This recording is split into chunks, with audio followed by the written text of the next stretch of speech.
వి gold trusted gold buyers మీరు తాకట్టు పెట్టిన బంగారాన్ని విడిపించి ఈ రోజు ఉన్న మార్కెట్ ధరకు కొనబడను 7771077720.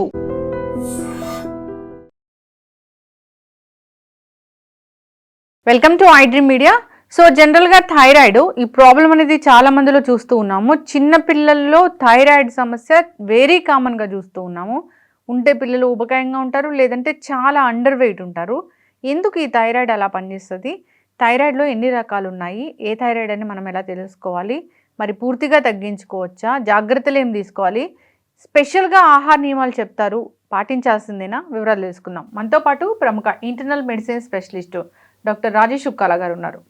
డాక్టర్ గారు నమస్తే అండి. నమస్తే డాక్టర్ గారు, థైరాయిడ్ అంటే చిన్న పిల్లల నుంచి మనం చూస్తూ ఉంటాము. థైరాయిడ్ అంటే ఇక్కడ బాగా పెద్దగా కనిపిస్తే థైరాయిడా, ఊబకాయంగా ఉంటే థైరాయిడా, సన్నగా ఉంటే థైరాయిడా? అసలు థైరాయిడ్ ఎలా ఉంటుంది, లక్షణాలు ఏంటి? సో యూజువలీ ఇప్పుడున్న మెడికల్ ప్రాబ్లమ్స్లో లైఫ్ స్టైల్ డిజీజెస్ కింద ఎక్కువగా మేము మాట్లాడుతూ ఉంటాం.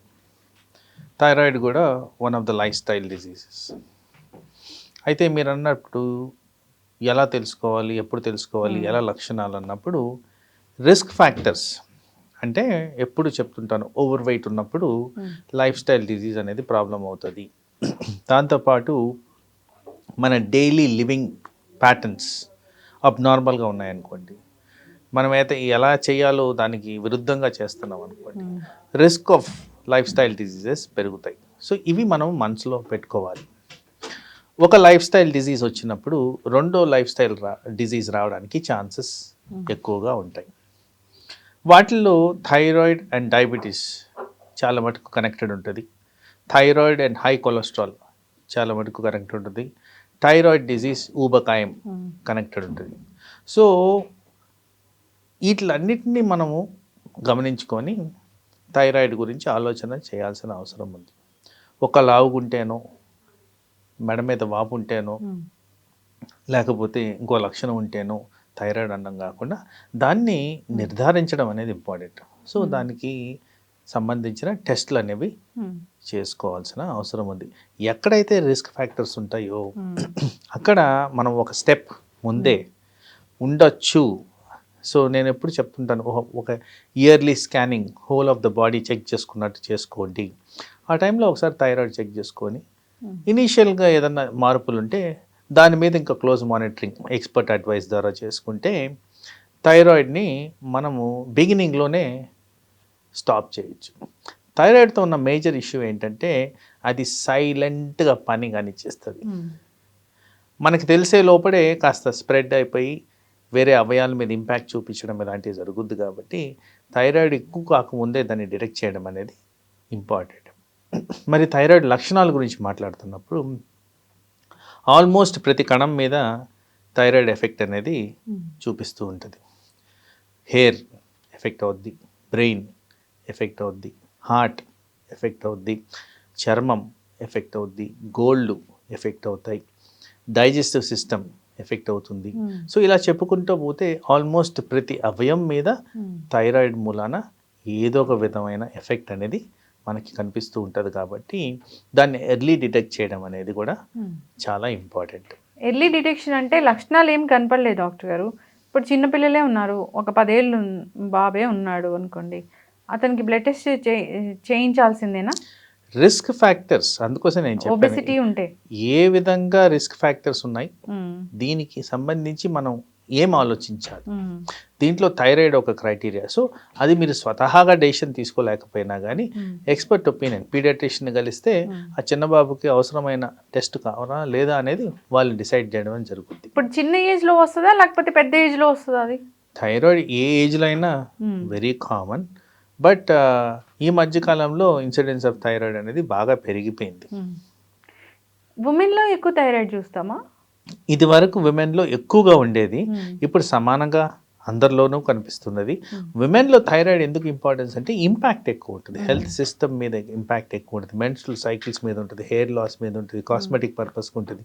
చాలా విధాలుగా విమెన్కి కొద్దిగా ఎక్కువగా ఎఫెక్ట్ అయినట్టు నేను క్లినికల్ ప్రాక్టీస్లో గమనించాను. T3, T4, TSH ఎస్, ఈ టెస్ట్లో థైరాయిడ్ ఫంక్షన్ టెస్ట్ ఈ మూడు ఇయర్లీ వన్స్ అనే చేయించుకోవాలి, ఎస్, ఉన్నా లేకపోయినా. స్క్రీనింగ్. ఇప్పుడు ఎట్లయితే హోల్ బాడీ హెల్త్ చెకప్ చేసుకుంటామో ఇన్సిడెన్సెస్ ఆఫ్ థైరాయిడ్ పెరిగింది కాబట్టి ఒక్కసారైనా సంవత్సరంలో చెక్ చేసుకోవడం అనేది ముఖ్యం. డాక్టర్ గారు, చాలా మందికి బ్లడ్ టెస్ట్లో కూడా ఒక్కొక్కసారి డిటెక్ట్ కాక ఇంకా దీనికి స్కాన్ కూడా రాస్తారా? ఇనీషియల్గా ఎప్పుడైతే బ్లడ్ టెస్ట్లో అబ్నార్మాలిటీ కనిపిస్తుందో, ఎప్పుడైతే మేము ట్రీట్మెంట్ స్టార్ట్ చేయాలనుకుంటామో ఆ టైమ్స్లో జనరల్గా వేరే టెస్ట్లు, ఫర్ ఎగ్జాంపుల్ మీరు అన్నట్టు స్కాను, ఇంకా దానికి సంబంధించిన ఇంకా స్క్రూటనైజింగ్ టెస్ట్లు చేయడం అనేది జరుగుద్ది. కొన్ని చోట్ల ఈవెన్ బయాప్సీ, చిన్న పీసు థైరాయిడ్ పీస్ తీసి దాన్ని టెస్టింగ్ పంపించడం కూడా జరుగుద్ది. హైపో హైపర్ థైరాయిడ్ రెండు ఉంటాయా? ఎస్. దేంట్లో లావ్ అవుతారు? ఎక్కువ మనం చూసేది ఆల్మోస్ట్ 90%లో చూసేది hypothyroidism, under active thyroid, thyroid hormone లోపము. హైపర్ థైరాయిడిజం అంటే ఓవర్ యాక్టివ్ థైరాయిడ్, థైరాయిడ్ అధికంగా ఉండడము. ఈ హైపోథైరాయిడిజంలో లావ్ అవడం ఎక్కువగా చూస్తుంటాం. మేము అయోడిన్ తీసుకుంటున్నాము, అయోడిన్ ఉన్న అయోడైజ్డ్ సాల్ట్ తీసుకుంటున్నాము, అయినా ఎందుకు మాకు థైరాయిడ్ వస్తుందంటే? సో ఈ ఐడిన్ కాన్సెప్ట్ అనేది ఇట్స్ అన్ ఓల్డ్ కాన్సెప్ట్. ఇది వరకు ఎప్పుడైతే రాక్ సాల్ట్ మనం తీసుకునే వాళ్ళమో, ఎప్పుడైతే అన్రిఫైన్డ్ సాల్ట్స్ మనం తీసుకునే వాళ్ళమో, అప్పట్లో ఈ ఐడిన్ డెఫిషియన్సీ వల్ల గాయిటర్ అంటే థైరాయిడ్ స్వెల్లింగ్ వచ్చేది, థైరాయిడ్ డెఫిషియన్సీస్ వచ్చేవి. అది iodine is one of the crude element for formation of thyroid. ఆ విధంగా ఎక్కువ థైరాయిడ్ ఉండేది, ఐడిన్ డెఫిషియన్సీ గాయిటర్ అనేవాళ్ళం. ఇప్పుడు కాలంలో almost every salt iodised salt. So iodine అధికంగా ఉన్నా కానీ స్టిల్ థైరాయిడ్ అబ్నార్మాలిటీగా ప్రజెంట్ అవ్వడానికి కారణాలు నేను చెప్పిన విధంగా associated health conditions, abnormal lifestyles, ఊబకాయము and absent of nutritious elements, trace elements, ఇలాంటివన్నీ తగ్గినందుకు థైరాయిడ్ ఎక్కువగా కనిపిస్తుంది. మేము చాలా హెల్దీగా ఉన్నాము, మంచి హెల్దీ డైట్ తీసుకుంటాం అనే వాళ్ళలో కూడా ఒక్కొక్కసారి థైరాయిడ్ కనిపిస్తుంది. So thyroid is a mechanical failure of the thyroid gland. అంటే ఆ హార్మోన్ ప్రొడక్షన్ ఆగిపోయినందుకు వచ్చేదే హైపోథైరాయిడిజం, ఆర్ హార్మోన్ ఎక్సెస్గా వచ్చినందుకు హైపర్ థైరాయిడిజం అంటాం.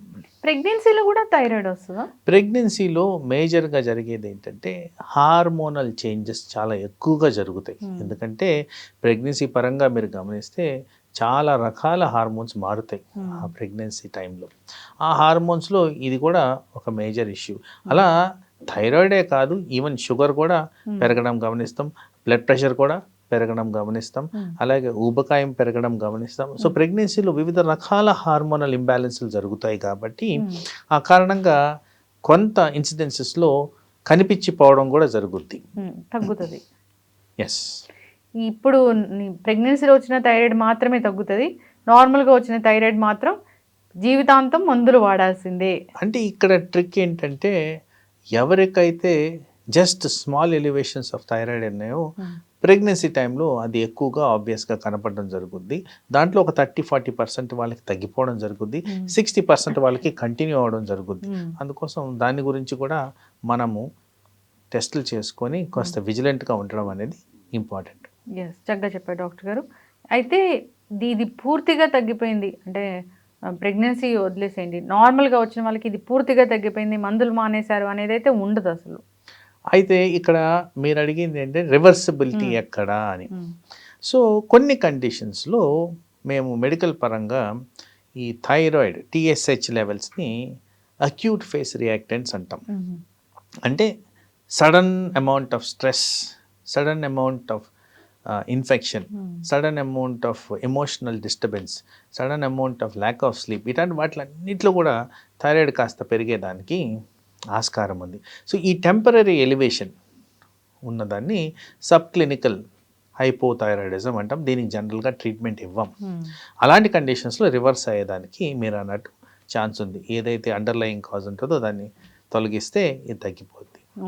తర్వాత కొన్ని కండిషన్స్లో ట్రాన్సియంట్ ఇన్ఫెక్షన్ వస్తుంది. ఇది థైరాయిడ్ గ్లాండ్కే infection, for example viral infections, inflammatory response, అట్లాంటి కండిషన్స్లో కూడా కొంత ఈ థైరాయిడ్ లక్షణాలు కనిపించేదానికి ఆస్కారం ఉంది. అది కూడా టెంపరీగా ఉండి వెళ్ళిపోయేదానికి ఛాన్స్ ఉంది. అలాగే హైపర్ థైరాయిడిజం గురించి మాట్లాడుతున్నప్పుడు కొన్ని కండిషన్స్లో నాడ్యూల్స్ అనేవి ఫామ్ అవుతాయి, అంటే కణితలు ఫామ్ అవుతాయి థైరాయిడ్ గ్లాండ్ లోపలే. ఆ కణితలు excess amount of thyroid produce చేసే విధంగా కూడా పనిచేస్తాయి. కాబట్టి ఆ కణితని తొలగించే వరకు ఏదో ఒక ఫార్మాట్లో ఆ తొలగించే వరకు అబ్నార్మల్ థైరాయిడ్ లెవెల్స్ ఉండేదానికి ఛాన్స్ ఉంది. వన్స్ తొలగింగానే అది నార్మల్ అయ్యేదానికి ఛాన్స్ ఉంది. అదే విషయం తీసుకుంటే థైరాయిడ్ క్యాన్సర్, దాంట్లో కూడా ఇదే ప్రక్రియ జరిగేదానికి ఆస్కారం. ఎస్ కొన్ని కండిషన్స్లో ఇలా టెంపరీగా కనిపించిపోవడం అనేది జరుగుద్ది. సాధారణంగా మనం అందరం గమనించేది, ఎక్కడైతే వింటూ ఉంటామో, మేము క్లినికల్ ప్రాక్టీస్లో ఎక్కువగా చూస్తుంటామో, ఇది మాత్రం హైపోథైరాయిడిజం. ఈ hypothyroidism simply failure of the thyroid gland. అది లాంగ్ టర్మ్గా మనం మెడిసిన్స్ ఇవ్వాల్సిందే. డాక్టర్ గారు, థైరాయిడ్కి ఆ ఫుడ్కి చాలా ఎందుకు చెప్తారు అంటే పథ్యంలాగా చెప్తారు. ఈ వెజిటబుల్స్, క్యాబేజ్, క్యాలీఫ్లవర్ ఇలాంటివి అసలు తీసుకోకూడదని చెప్తారు, ఎందుకు? సో జనరల్గా ఈ థైరాయిడ్ ఫార్మేషన్లో, హార్మోన్ ఫార్మేషన్లో కొన్ని కాయిట్రోజెనిక్ సబ్స్టెన్సెస్ అనేవి నాట్ అలౌడ్. వాటిల్లో ఎక్కువ శాతం ఇలా ఈ కాలీఫ్లవర్, క్యాబేజ్, ముల్లంగి, పాలకూర, వేరుశనగ పప్పు ఇలాంటి వాటిల్లో కాస్త ఎక్కువగా ఈ గాయిట్రోజన్స్ ఉన్నట్టు కనుక్కున్నారు. సో గాయిట్రోజెనిక్ సబ్స్టెన్సెస్ ఏవైతే డైటిషియన్ ద్వారా, ఎక్స్పర్ట్స్ ద్వారా అడ్వైస్ ఇస్తుంటామో అలాంటివి అవాయిడ్ చేస్తే మంచిది. కంప్లీట్గా జీరో చేయడం కాకుండా తక్కువ మోతాదుల్లో తీసుకోవడం వల్ల ఈ థైరాయిడ్ ప్రొడక్షన్ కానివ్వండి, థైరాయిడ్ హార్మోన్ నిలువలు ఉండడం కానివ్వండి బెటర్గా ఉంటాయని కూడా గమనించారు. కాబట్టి ఆ విధంగా ఈ మార్పులు చేసుకుంటే థైరాయిడ్ని ఈజీగా మనం అధిగమించవచ్చు. ఇప్పుడు ఉప్పు తింటే థైరాయిడ్ వస్తుందని చాలామంది ఆ వైట్ సాల్ట్ అవాయిడ్ చేసి పింక్ సాల్ట్ తీసుకుంటున్నారు. పింక్ సాల్ట్ వల్ల కూడా థైరాయిడ్ వస్తుందా డాక్టర్ గారు? ఐ థింక్ అది రాంగ్ నోషన్. ఎందుకంటే ఫోర్టిఫికేషన్ ఆఫ్ సాల్ట్ అనేది జరగాలి, అయోడైజ్డ్ సాల్ట్. సో ఎక్కడి నుంచి సాల్ట్ తీసుకొచ్చినా కానీ, అంటే pink salt most likely Himalayas నుంచి తీసుకొస్తున్నారు అనేది వాదన. మనం చేస్తున్న వైట్ సాల్ట్ మామూలుగా ఈ సాల్ట్ ప్రొడక్షన్ యూనిట్స్ నుంచి వస్తుంది. వీటి రెండిట్లో కూడా ఐరన్ శాతం ఎంత ఉందనేది అనలిటికల్గా చూసుకోవడం. దీంట్లో పింక్ సాల్ట్లో మ్యాక్స్ తక్కువ ఉంటుంది కదా, రెండిట్లో ఆల్మోస్ట్ సమానం. వీటిలో కొంత మినరల్స్ అనేవి కొద్దిగా డిఫరెన్స్ ఉండేదానికి ఛాన్స్ ఉంది, కానీ మ్యాక్సిమం నంబర్ ఆఫ్ చేంజెస్ ఏవైతే ఉన్నాయో అవి మినరల్స్ రూపంలోనే ఈ పింక్ సాల్ట్కి వైట్ సాల్ట్కి డిఫరెన్స్. అది కూడా నాట్ క్లినికలీ సిగ్నిఫికెంట్ అని కొంత డేటా నేను చదవడం జరిగింది. సో ఎక్కువ శాతంలో అయోడైజేషన్ ఆఫ్ ద సాల్ట్ ఇంపార్టెంట్. ఆ విధంగా తీసుకుంటే ఐరన్ అనేది మనకి బాడీలో పెరిగేదానికి ఛాన్స్ ఉంది. థైరాయిడ్ ట్రీట్మెంట్ తీసుకోకపోతే ఏం జరుగుతుంది?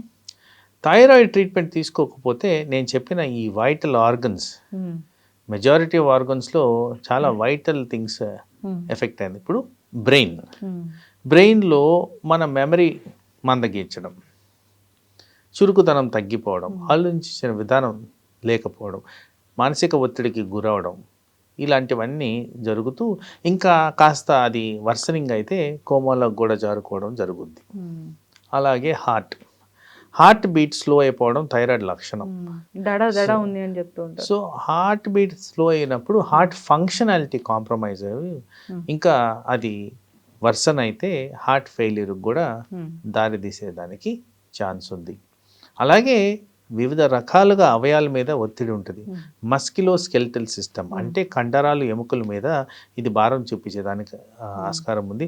పర్టికులర్గా మజిల్స్ మీద ఎక్కువగా వీక్నెస్ ప్రొడ్యూస్ చేయడం, చేతకాకపోవడం, ఫెటీగ్ ఉండడం, ఇదంతా మనకి థైరాయిడ్ వల్ల వచ్చే లక్షణాలు.